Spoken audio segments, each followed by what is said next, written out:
Në qytetin e Korçës është çelur një ekspozitë e veçantë ndërkombëtare kushtuar dekorimit të vezëve të Pashkës, një iniciativë që ndërthur artin, traditën dhe simbolikën shpirtërore të kësaj feste të rëndësishme. Ideja për këtë ekspozitë lindi gjatë një vizite në Rumani, ku organizatorja Maria Shukulli u njoh me një muze të dedikuar vezëve të Pashkës. Kjo është ekspozita e parë që ndodh jo vetëm në Shqipëri, por edhe në rajonin e Ballkanit, pasi kjo traditë vezësh është kryesisht të themi e përshëndruar vetëm në Evropën lindore, në vende si Rumania, Polonia, Ukraina, nga të cilat janë dhe vende të cilat janë siguruar vezët. Të veçantë të bën fakti që veza si simbol shfaq fillimin e ringjalljen, jetën, shpresën dhe brenda kësaj simboli shihet një botë e tërë, le të themi. Edhe është mesazhi që përcjell që dhe diçka shumë e vogël mund të mbajë brenda një botë të tërë kuptimesh.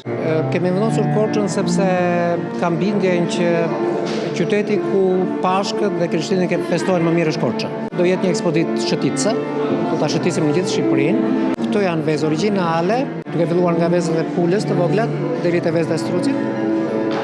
Teknika është e veçantë. Autorët e veprave janë kryesisht artistë të reja nga vende të ndryshme të Evropës lindore, si Ukraina, Polonia dhe Rumania, duke i dhënë ekspozitës një dimension të gjerë ndërkombëtar. Ekspozita dallon për faktin se nuk paraqet thjesht vezë të dekoruara, por vepra arti që mbartin një simbolik të thellë. Vezët janë realizuar me dyll dhe bojra organike, duke ruajtur autenticitetin dhe traditën. Kjo është hera e parë që një ekspozitë e tillë organizohet në këtë formë, me synimin që të kthehet në një traditë të përvitshme.